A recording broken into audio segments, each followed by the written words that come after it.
Alright, let's sing, see what happens. Jaya Radha Madhava Kunja Bihari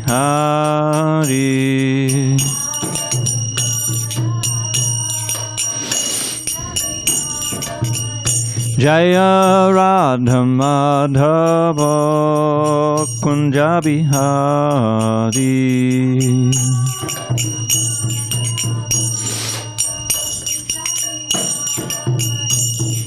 Gopi Janavallabha Girivaradhari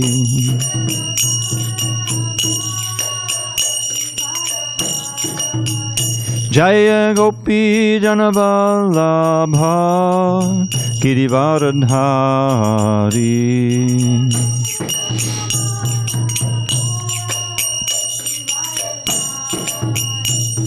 Yashodanandana Bhajana Ranjana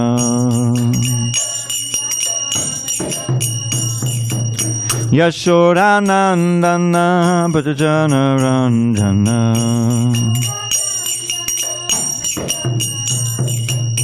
Yamuna Tiravanachari Jamuna Tiravanachari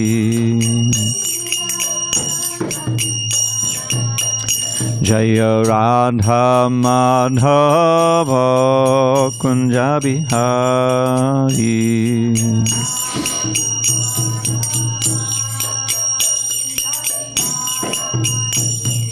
Hare Krishna, Hare Krishna, Krishna Krishna, Hare Hare, Hare Rama, Hare Rama, Rama Rama, Hare Hare.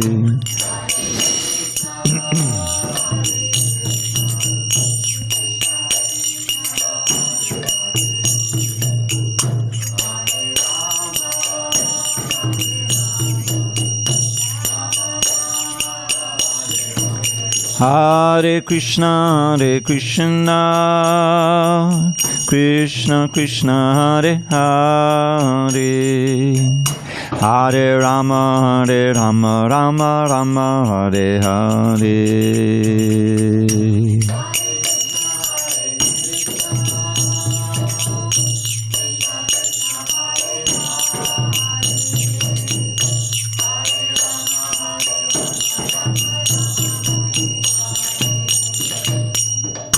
Hare Krishna, Hare Krishna, Krishna Krishna, Hare Hare, Hare Rama, Hare Rama, Rama Rama, Hare Hare.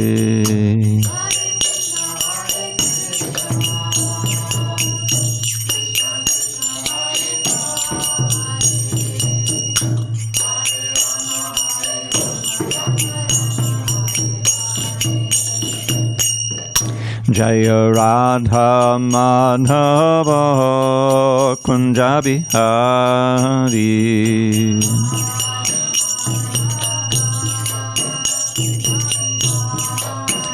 Jaya Radha Madhava Kunja Bihari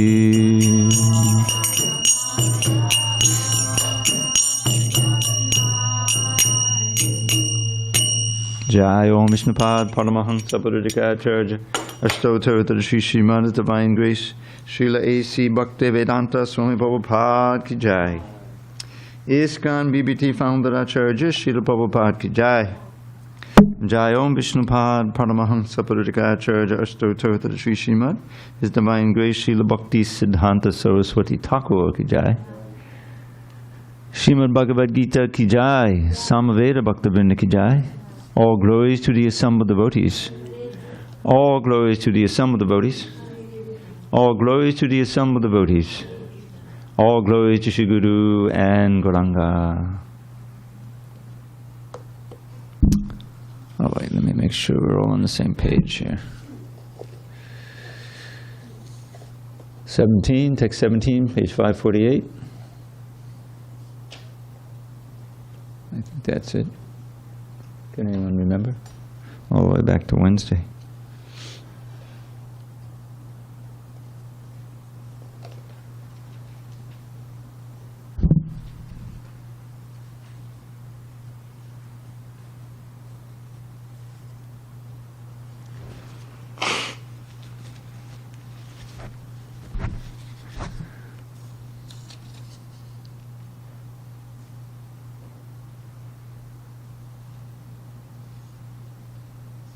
So, 17?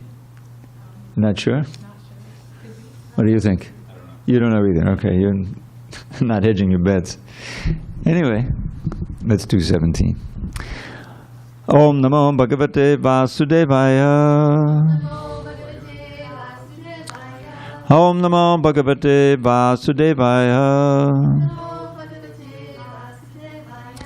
Om Namo Bhagavate Vasudevaya.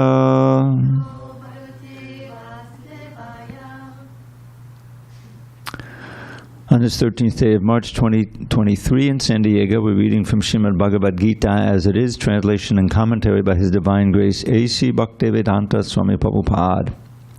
And we are in chapter 13 entitled Nature, the Enjoyer and Consciousness. And we're on text 17 on page 548. Okay. Avibhaktam Shabhuteshu Vibhaktam Ivacha Sthitam Bhutabhatra Chatadgyeyam Grasishnu Prabhavishnucha Avibhaktam cha bhuteshu Vibhaktam iva chastitam Bhutapatra chatageyam Grasishnu Prabhavishnucha Avibhaktam cha bhuteshu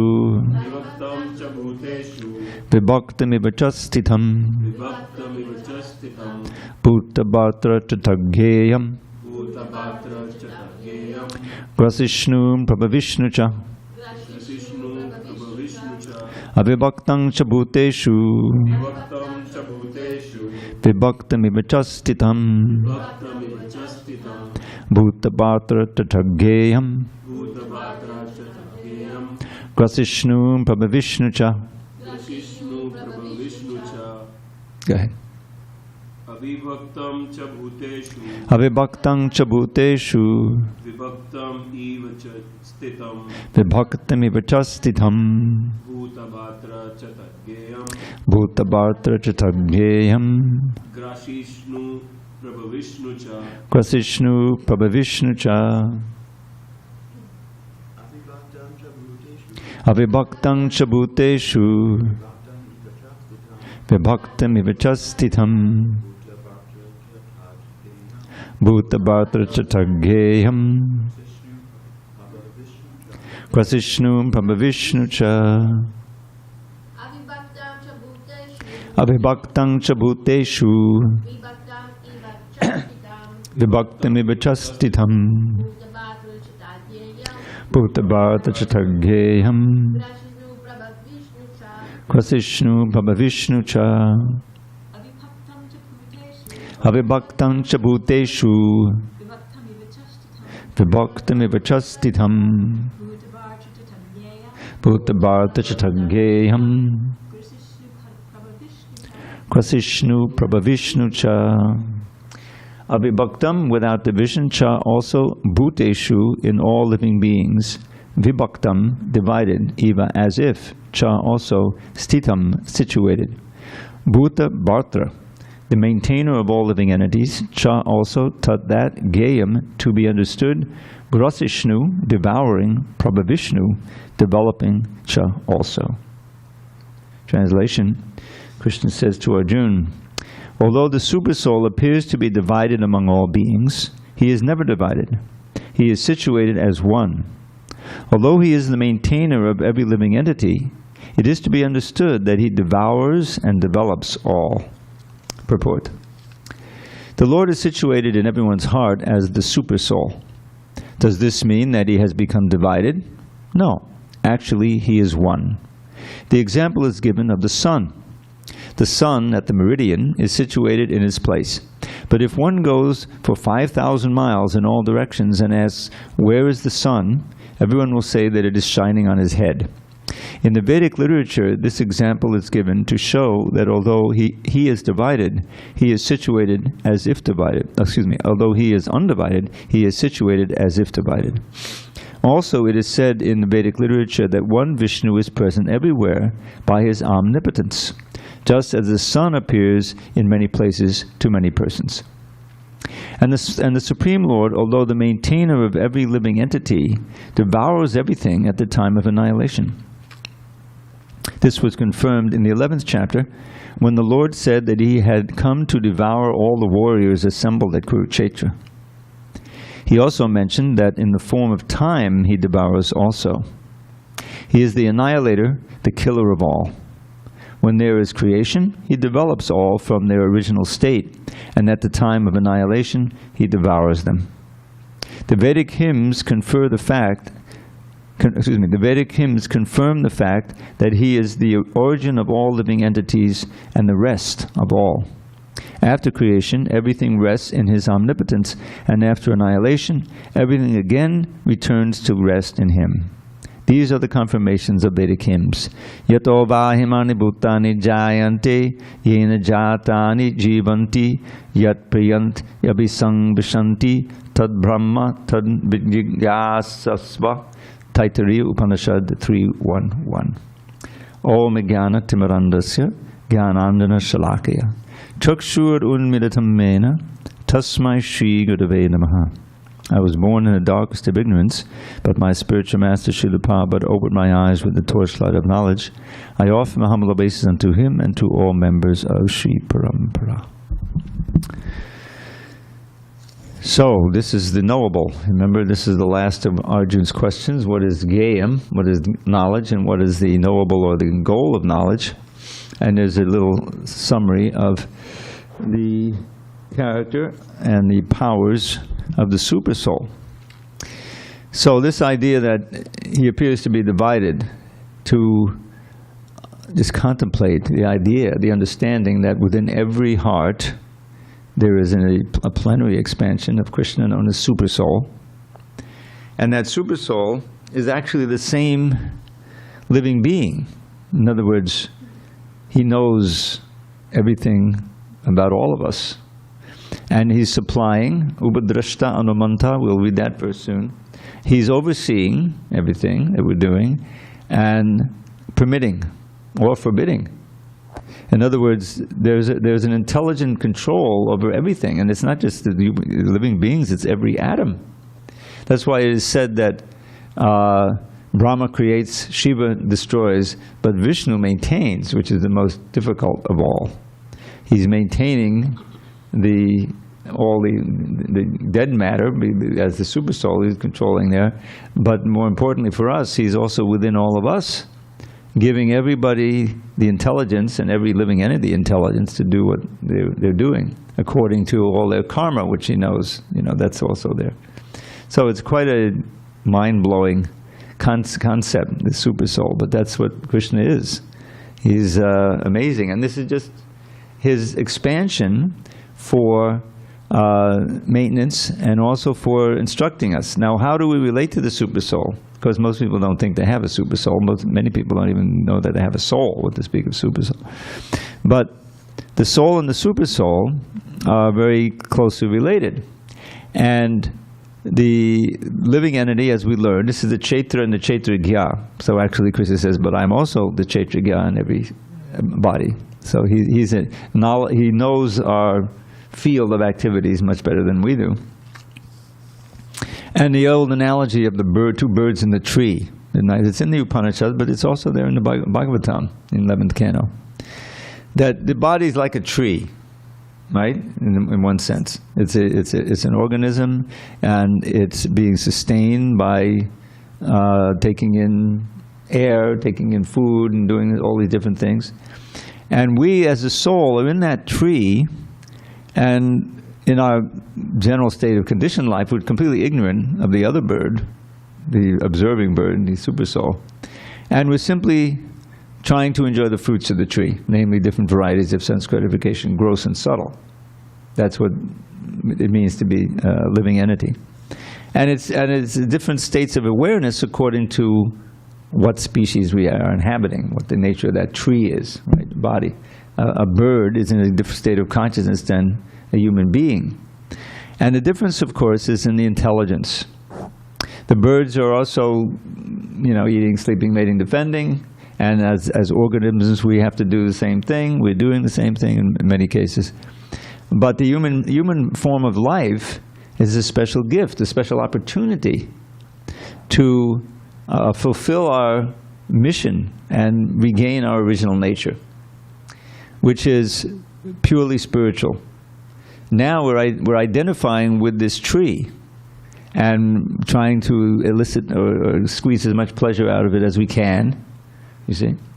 But as in every instance, ultimately the tree is cut down, the tree dies, but neither of the birds die. And we go on to another form of life, perhaps not even human, and the supersoul is also there and providing us with its intelligence, how we can exist in that particular form. So here in this particular verse, the idea of kind of the paradoxical nature of the supersoul looks to be divided. There's hundreds, millions and trillions of supersouls, manifestations within each atom and within each body, each tree-like body. But he's not really divided. It's the same entity, expanded. Just as Krishna, so graphically expanded as the 16,108 Krishnas in Dwarka. And he was doing different things according to, each queen and each environment, and he was playing with his children. It was individual. But it's the same person. And this kind of thing is chincha. It's a chincha. A chincha beta beta tattva and a chincha avibhaktam and vibhaktam simultaneously. This is why, it's kind of Upanishadic. The whole verse, apaniparo javana grihita, I forget the other part, the Sanskrit, but apaniparo javana, he has no feet like we have. He has no hands like we have, but he can walk. He can run faster than anyone, and he can grab anything, anytime. So how does he do that if he has no feet and hands? He has feet and hands that aren't like ours. So he has no ears, but he can hear. He has no eyes, but he can see. So this Upanishadic mood is there in the Bhagavad Gita because it's a Gita Upanishad. You look on the title page. It's the summary of all the... What's that verse? Sarva Upanishado Gavo Dogda Gopala Nandana. Get the second half of the verse. But basically it says all the Upanishads are like a big cow. And Krishna, the cow boy, is milking that cow, and he's coming up with the milk, the essence, which is the Gita Upanishad, which is feeding to Arjuna, but we're also meant to drink that milk. You know what I'm saying? It's very sweet. So we're learning here in this little Upanishadic section that he's divided, but he looks divided, but he's not really divided. He's one. So the significance of that supersoul will be explained in a few verses. That verse, Upadrashta Anumanta. He's seeing what we're doing. We have, especially in the human form, a measure of independence more than other species, right? Because we have more responsibility and we have the higher intelligence. The lower species, they're not sinning. The tiger and the lion, they're not sinning when they go and they eat the giraffe or whatever they're eating, But if we go and we kill a cow and eat it, that's a tremendous sin. Because we have the intelligence to understand it's not necessary, it's causing unnecessary pain and suffering to innocent animals.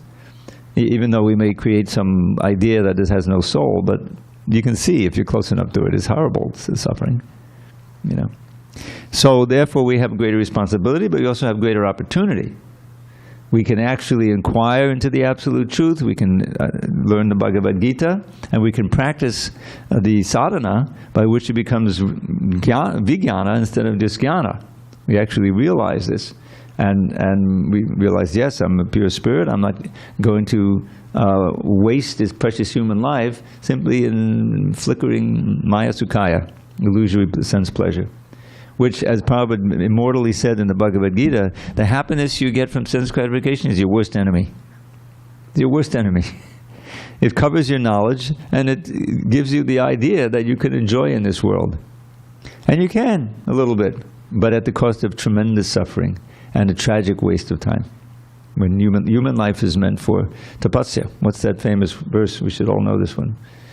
Over time, we should learn it.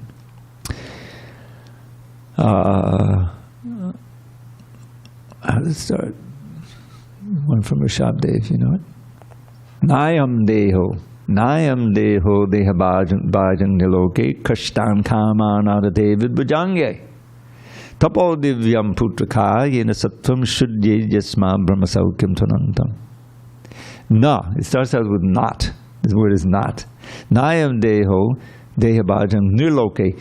For one who has gotten a body, deha, as a human being, nra is short for nara, which means human being. Niraloke, within the community of human beings. Nayam deha bhajan niloke kashtan kaman, to work very hard, fruitively, or for the sense pleasure, kashtan kaman arhate vidbhujange. They don't deserve, it's not proper that human beings work very hard for sense gratification, which is on the level of hogs, the hog life. So then what should I do? Tapo divyam. Perform austerity. This idea, just, you know, I can't help bringing my editorial work into the classes. But it's interesting because we're dealing with Prabhupada's words here. Austerities and penance. He often couples the two, right?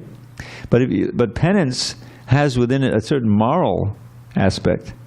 If you look it up, it relates to the word repentant, a penitent, which is a church thing, right? In the church, they would assign, you know, a certain list of penances you have to do in order to, you know, make it right. So, but we know from Bhagavatam that there's plenty of austerities without any penance. Look at Hiranyakashipu. He was the antithesis of repentant, isn't it? He's a big demon. So, in any case, it's meant for austerity, whether you're penitent or not. Human life is meant for austerity, and not austerity so you can become more powerful and rich and all that. That's also austerity. Everyone's performing austerity, but divyam, tapo divyam, divine austerity that is meant for purification. That's the whole idea. Tapo divyam putraka, he's speaking to his sons, putraka. Yena, by which sattvam shuddhyed, your existence become purified. Well, what good is that? Tas yasmad brahmasaukyam tvanantam. From that purification, you become more and more able to enjoy spiritual happiness, which doesn't end and which always increasing. Brahmasaukyam means spiritual sukha, happiness. And two, anantam, which by contrast to the other happiness, doesn't come to an end. Very important verse. So, by that austerity, under the guidance of the Mahatmas, these great souls, the Acharyas, the spiritual masters, we can purify our existence. Means purify the senses, the mind, intelligence. Of what? Of all of the dirt that's accumulated since time immemorial. The unwanted desires and tendencies, lust, anger, greed, illusion, madness, envy. These are like 6 enemies that reside in the mind that need to be purified. These famous abhadras things, inauspicious things. Abhadras or anartas, very synonym word. Things you don't want, but you don't even know they exist in the conditioned state.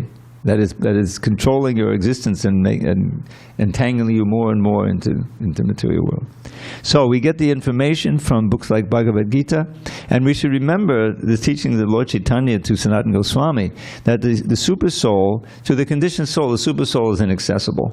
We may have, you know, hints of conscience, which Prabhupada said is like the super soul telling us, no, it's wrong, you know, which is good. And that can be strengthened by moral instruction like that. But really, basically, it's inaccessible, and we're working on the mind and our own intelligence, and if it's in the modes of nature, then we'll be bound up. So, but the Super Soul, Krishna, he's our best friend.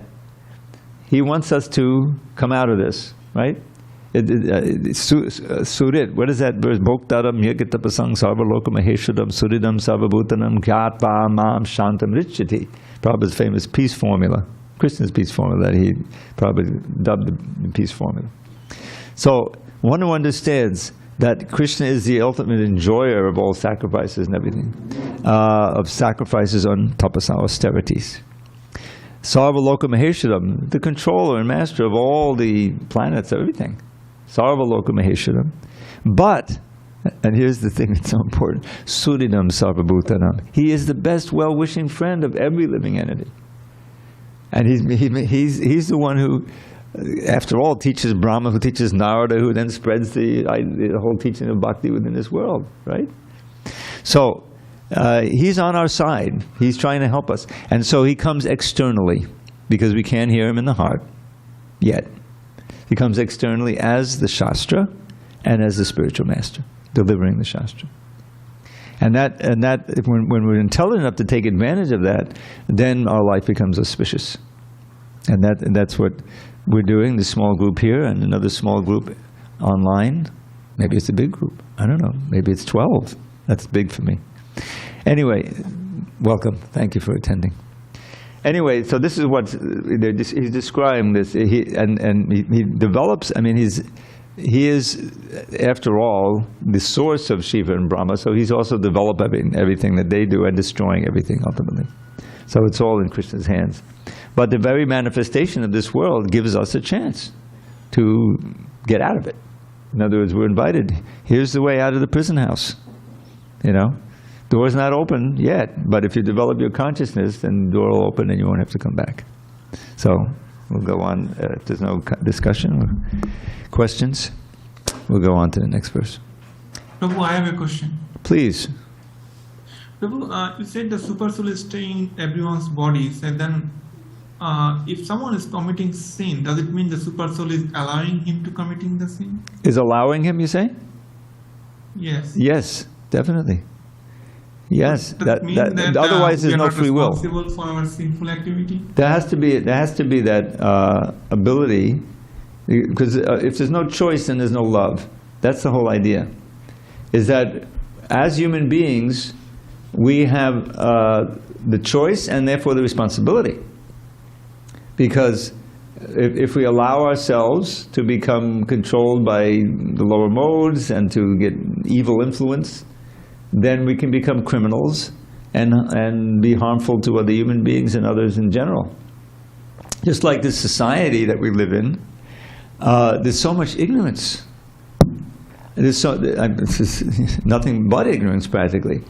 And so we have, just like the threefold miseries, famous threefold miseries, right? Adhyatmic, adhibhautic, adhidaivik. Right? So the adhyatmic, your own body and mind are giving you trouble. Adhibhautic, someone else or some other living entity. Probably give the example of bed bugs. You know, you go to India, suddenly mosquitoes become a big thing in Mayapur in March and April. So we're all familiar with them. And of course, adhidaivik, another atmospheric river is coming in Northern California, created. You know. But think about that atmospheric river. Think about the climate change. I've been here for a long time. The climate has definitely changed, not for the better. So that climate change is due to too many greenhouse gases, right? So it's human agency that has pumped out those greenhouse gases that is now changing the climate and creating disaster in many quarters. So is it adhidaivik or is it adhibhautic? You see how the adhibhautic turns into the adhidaivik because the climate is also can be changed by enough human agency. So the point is that Krishna is allowing that, and some people they say, how can that be? Why would Krishna allow us to do? Why would God allow us to hurt others? And and why would He allow me to suffer so much? I'm a pious person. I'm not evil. We don't know. We don't know our own background that is giving us a situation where suddenly we're in trouble of various kinds. Nor do we know our background of maybe some very pious or kind activities that are giving us good karma. So it's all a mystery. But that minute free will has to be there. Otherwise, there's no question of developing bhakti and love. It's all voluntary. That's why we're called tatastha. Tatastha, we're on the margin between the spirit. Means that we're in the spiritual world, but we have the freedom of turning away from Krishna. We have a little bit of free will. He gives us that. Otherwise, as Prabhupada famously say, Krishna doesn't want us to love him at the point of a revolver. There's no love there. You see, it has to be freely given, and that means that there has to be a way for us to be punished for our breaking the universal law, and be rewarded for doing good deeds. So therefore, yes, the super soul is overseeing that. I mean, what is this whole? He develops all, but he also devours all. You know, is that a kind thing to do? Suddenly everything is getting so hot, it's burning up, and then the big flood comes, and what's happening? We're all suffering. And then suddenly we're out of our bodies, and we're merged back into Mahavishnu for the long sleep.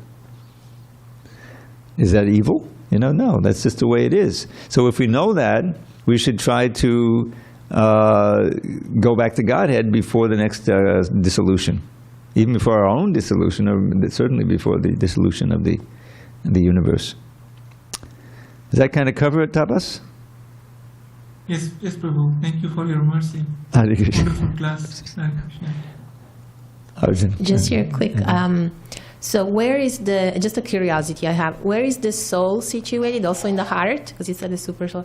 And I read somewhere that the size of the soul is 1/10,000 of a tip Very of a minute, yeah. I mean, the thing is... Because I always imagine the soul like an aura, like something that's not really not really unimaginable. But here they give exact explanation, actually. Yeah, because there's the soul and then there's the consciousness.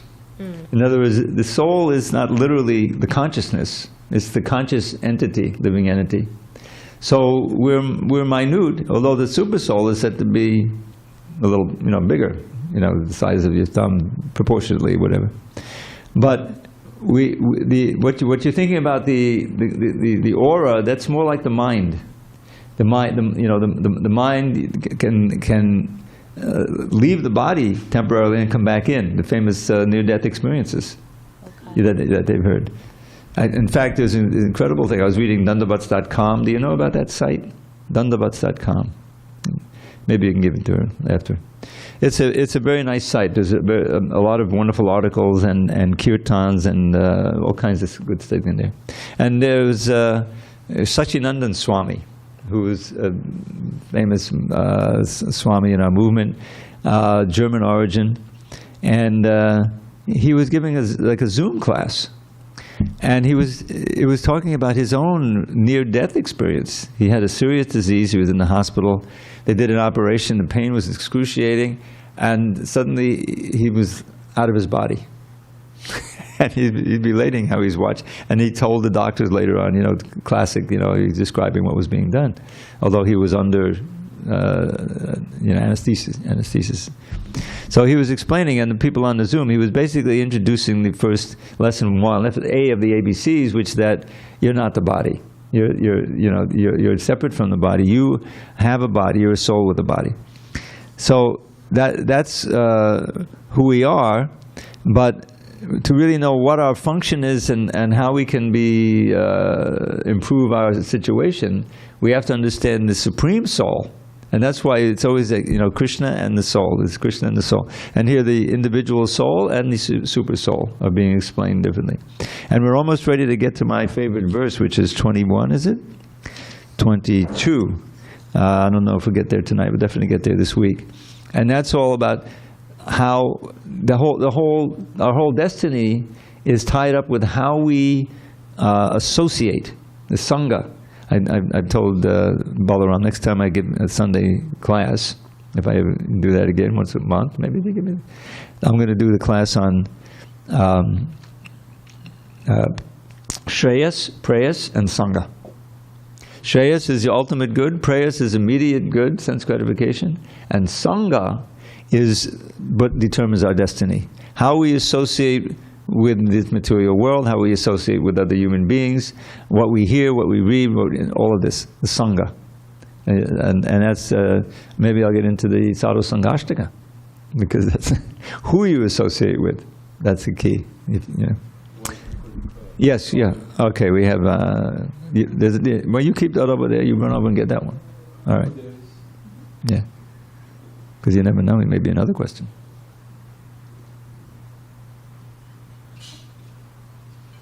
So one quick comment on Tapas question. Yeah. So yeah, polarities I guess do exist. We all have the What does it exist? polarities. Polarities. In us, like positive and negative. Sure. We have bad entities and we have good ones.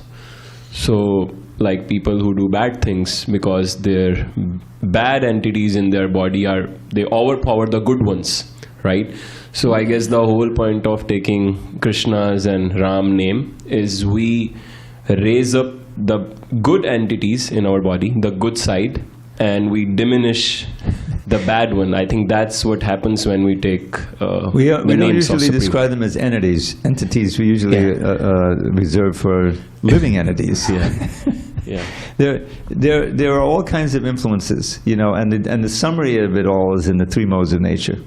Within the unlimited combinations of goodness, passion, and ignorance, when you think of, 31% goodness, but he's got, 68% passion and a dash of ignorance. Everyone's got his own formula.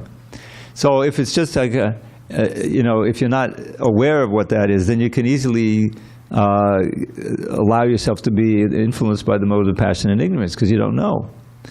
But if you say, oh no, I can see this is bad. It may seem attractive now, but I'd rather do this and develop, my understanding in this way and control the lower self by the higher self. That's the summary. So yes, so the process is purification of the influence of tendencies we've been cultivating sometimes for lifetimes that may manifest, and are manifest in our body, the genes, all that, it's very complicated. But we don't have to be controlled by our physical destiny, I mean, at a certain point, I have an old friend who unfortunately had a premature dementia that he came up with. And there's not much they can do, You can try to give him as much Krishna consciousness as possible. He still chants a little bit, but it's hard to talk, But that's what he has, But for those of us who have faculties intact, we should use as far as possible to, as you say, cleanse out the influence of the bad entities or the bad traits that we've developed and whatever, and cultivate new good habits that are very auspicious. All right, let's go on. Text 18. Jyotisham api tad jyotis tamasak padamuchyate jnanam geyam jnanagamyam vidisarvasya vishtitam. He, the Supersoul, is the source of light in all luminous objects. He is beyond the darkness of matter and is unmanifested. He is knowledge, he is the object of knowledge, and he is the goal of knowledge. He is situated in everyone's heart. Purport: the Supersoul, the Supreme Personality of Godhead, is the source of light in all luminous objects like the sun, moon, and stars. In the Vedic literature, we find that in the spiritual kingdom there is no need of sun or moon, because the effulgence of the Supreme Lord is there. In the material world, that brahma-jyoti, the Lord's spiritual effulgence, is covered by the mahat-tattva, the material elements. Therefore, in this material world, we require the assistance of sun, moon, electricity, etc. for light. But in the spiritual world, there is no need of such things. It is clearly stated in the Vedic literature that because of his luminous effulgence, everything is illuminated. It is clear, therefore, that his situation is not in the material world. He is situated in the spiritual world, which is far, far away in the spiritual sky. That is also confirmed in the Vedic literature, Adityavarnam Tamasak Padastat, Shvetashvatara Upanishad 3.8. He is just like the sun, eternally luminous, but he is far, far beyond the darkness of this material world. His knowledge is transcendental. The Vedic literature confirms that Brahman is concentrated transcendental knowledge. To one who is anxious to be transferred to that spiritual world, knowledge is given by the Supreme Lord, who is situated in everyone's heart. One Vedic mantra, Shvedashvata Upanishad 6.18, says, Tam hadevam atma buddhi prakasham mumukshur vai sharanam maham prapadye. One must surrender unto the Supreme Personality of Godhead if he at all wants liberation. As far as the goal of ultimate knowledge is concerned, it is also confirmed in the Vedic literature. Tameva vididvati mrityumeti. Only by knowing him can one surpass the boundary of birth and death. Shvetashvata Upanishad 3.8. He is situated in everyone's heart as the Supreme Controller. The Supreme has legs and hands distributed everywhere, and this cannot be said of the individual soul. Therefore, there are two knowers of the field of activity, the individual soul and the supersoul. Therefore, that there are two knowers of the field of activity, the individual soul and the supersoul, must be admitted. One's hands and legs are distributed locally, but Krishna's hands and legs are distributed everywhere. This is confirmed in Shvedashvata Upanishad 3.17. Sarvasya prabhum ishanam sarvasya sharanam brihat. That Supreme Personality of Godhead, the Supersoul, is the Prabhu, or Master, of all living entities. Therefore, he is the ultimate shelter of all living entities. So there is no denying the fact that the Supreme Supersoul and the individual soul are always different. This is a theme, against the Mayavad, everything is one. So the idea is that the Supersoul, since it's non-different from Krishna, he has his own desires. And the desires are that we'll come back to him, that we'll again serve him with love, and we won't continue to suffer in this world. So there's distinct desires there. But we don't know that, and we're doing things against that. We're in the conditioned state, we're deepening our entanglement in this world, and we've been doing it for so many births. So when we start acting in such a way that we're in tune with the Super Soul's desires, which are Krishna's desires, then he responds from inside by cleansing away the abhadras. We're back again, chapter 2, first canto, text 21, text 17. Shanvatam Sakata Krishna Punya Shavana Kirtanaha Ridyantaksto Yabhadrani Vidunoti Suritsatam. So this is, it says, when Krishna in the heart, as the Super Soul, he understands that the devotee is listening to him, listening to words glorifying him, his holy name, sounds, transcendental sound vibration, which is by its nature pious and purifying. Punya Shavana Kirtana. Simply hearing and chanting brings piety. Then he certainly abhadrani vidunoti. Vidunoti literally means to cleanse. He's cleansing the abhadras, the unwanted things in the heart. The lust, anger, greed, illusion, all of these things, ignorance. Vidunoti, because he's suritsatam. There's that word again. Surit. The ever well-wisher. Prabhupada would sign his letters, those who've ever seen. Your ever well-wisher. A.C. Bhaktivedanta Swami.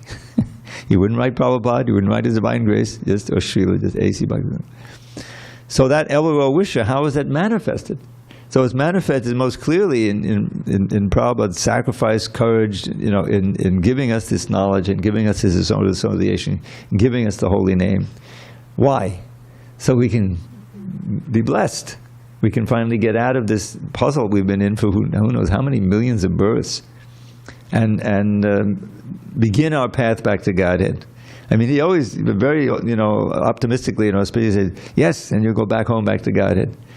But realistically, it may take a few more births. But what's a few more births compared to the millions and millions of births we've had already? And who knows? I don't know. All right, by the predictions, we're due for a 10,000-year hiatus within the Kali Yuga of Lord Chaitanya's movement. So, against all odds, climate change will be solved. There won't be a war. Another drastic pandemic. Who knows? But So in either case, we're at the beginning of it. It's only 530 years in anyway, you know. So, but still, you know, it's actually 400,000 years more. 400,000. Years more. The Kali Yuga phase. Maybe in Kali Yuga. I don't think, is it that many? Phase I heard is 432. Yeah.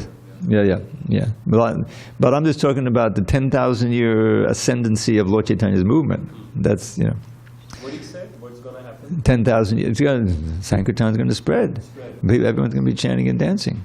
It's going to be like the spiritual world right here. I won't be around, hopefully.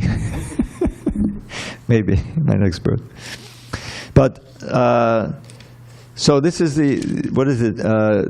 This is all about the illumination. Now, illumination, of course, literally illumination, you know, Krishna says in the 15th chapter, Natad Bhasyate Suyo, it's Prabhupada quotes, there's no need of sun, fire, electricity. So that's there. But illumination also means knowledge. There's no ignorance. There's no little corners of Vaikuntha where there's nonsense going on, you know, Krishna. You're out as soon as you mess up. You're out. Seriously, but the spiritual world can manifest here. There's a place where it says in the CC, I remember that the Goloka Vrindavan is all pervading. Oh, what does that mean? You know.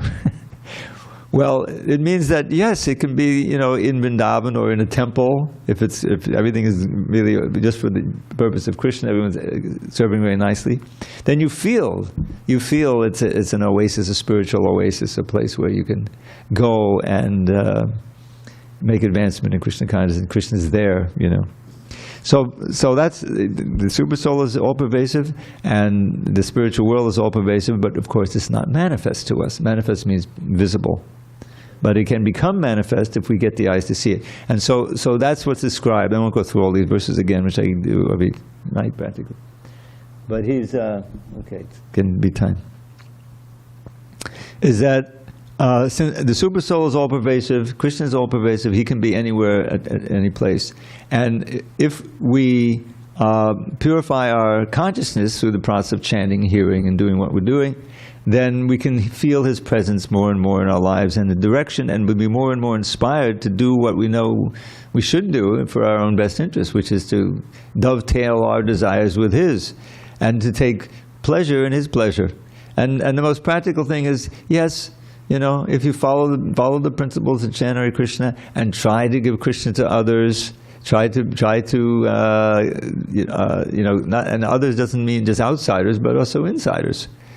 In other words, make it a dynamic, Krishna conscious environment. Then that's obviously pleasing to Krishna. How do you know? Because you're in bliss. You know, it may not be infinite, unending, ever-expanding bliss at this point, but there's definitely something there. Yeah. So, and that's all coming from within the heart. Krishna is responding in the form of the super soul, and giving you inspiration, and also giving you ability to follow the austerities that to ordinary people would seem impossible. Just like that famous, what was his name? One of the lords that was met by one of Prabhupada's godbrothers and asked Prabhupada if he could make him, asked the devotee if he could make him a Brahmin. Said, it's not difficult. Just follow these 4 regular principles: no illicit sex, beating, gambling, and intoxication. And the answer was impossible. That's our very life, you know. That's your very death. So it becomes possible, and it's a huge relief actually, because at a certain point, I wouldn't be caught dead doing those things, you know. In other words, it's not like, oh boy, I really got to grit my teeth, you know. No intoxication. Oh, I used to smoke every day. Now it's legal. No, it's not legal. It's not legal for us. But it's not necessary. You know, you become intoxicated on the shlokas. I'll share one with you. I don't think you've heard it before. It's from the Govinda Lilamrita. And it's meditating on Krishna coming back from the forest. There's a whole chapter on it, you know. But this is one verse. Very interesting verse. You like poetry. This is Sanskrit poetry. I haven't put it into an English poem. I should.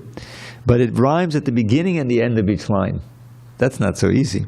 Denu vrindam anamandamayantam Venu gita mamatam visrajantam Renurushita Chalalaka Bantam, Ke Nuviksha Samayur Namudantam. She likes the sound. So Denu means the cows, Vrinda means the herds. Anumandam Mayandam. Krishna is walking very leisurely. Mandam, Anu means following. He's following the cows, very leisurely walk. And as he's doing, what do you think he's doing? He's playing that flute. Venu. So you have Denu, then you have Venu. Venu Gitam, Gitam is song. Venu Gitam Amatam Visajantam. He's creating a most nectarian song in his flute. He's playing as he's walking, you know. And then, of course, there's all of this dust. This is called Braj. If you want to see Braj smile, Braj Gopal, just call him Braj. Braj is the dust of Vrindavan. Raja means dust, and Braja is Vrindavan, so it's Braj. So that Braj is very auspicious and it's very sacred. So that's being kicked up by these thousands of cows. So it's powdering his hair, his whole body actually, but it's described. So Renu, that's the dust. Renu Rushita Chalalaka Bantam. His hair is becoming powdered with this wonderful dust. You know. Then the last line, Ke Nu Viksha Samayur Namudantam. Who indeed knew, Enu, Ke Nu Viksha, seeing this sight, witnessing this return of Krishna. Ke Nu Viksha Samayur Namudantam. Samayur means to enter into Namudantam. Who indeed would not, you know, enter into the ultimate state of happiness. Mud anta means the end of joy, the ultimate bliss. So now let's see if you can remember. Denu vrindamanamandamayandam venugitam amatam visajantam renu rushitachalalakabantam kenu viksha samayur namudantam. That one verse of the Krishna. Now, who's the author? Do you remember? Kaviraj. Kaviraj means the king of poets. It's an epithet that you're given. He wasn't born with that name. And it was given because he wrote this Govinda Lilamrita. Over 2,000 verses of that quality, you know, of that incredible. And so when the time came, he wrote that when he was quite young. He lived in Vrindavan the rest of his life for years and years and years. And when the time came, he was elderly, but Raghunath Das Goswami had come to Vrindavan and told all about the Antya Leela of Krishna. He was a witness of Lord Chaitanya in Puri, you know. And they didn't have an account of that because the books that had been written didn't deal with it. It was more or less secretive. So they had Raghunath Das Goswami's personal remembrances plus his notes, and there was another set of notes. Sri Damodar had notes, you know. So I said, here, take the notes, and talk to Raghunath Das, and you write a book that has the Antya Leela in detail. That became the Chaitanya Charitamrita, which is the pinnacle of all books about Lord Chaitanya. Plenty of Leela, but plenty of philosophy also, and commentary. And Prabhupada gave it to us. Okay, but I didn't give you one of my poems yet, so I have to do a little short one, okay? All right. All right. Let's go, said Krishna. Don't delay at all. And he and Balaram began to run ahead of all his coward friends who called, "Oh, Krishna, Rama, let us join the fun." And off they ran to Braja's forest haunts, to play in every bower, grove, and sward. The sword is a meadow. To play in every bower, grove, and sward. The boys would tease their friend with playful taunts, forgetting his position as the Lord. Shri Krishna is inviting us as well to join him in his pastimes, which enthrall. The wise heed Krishna when they hear him tell, "Let's go, my friends, do not delay at all." Gaur Premanandi Hari Hari. Thanks, friend.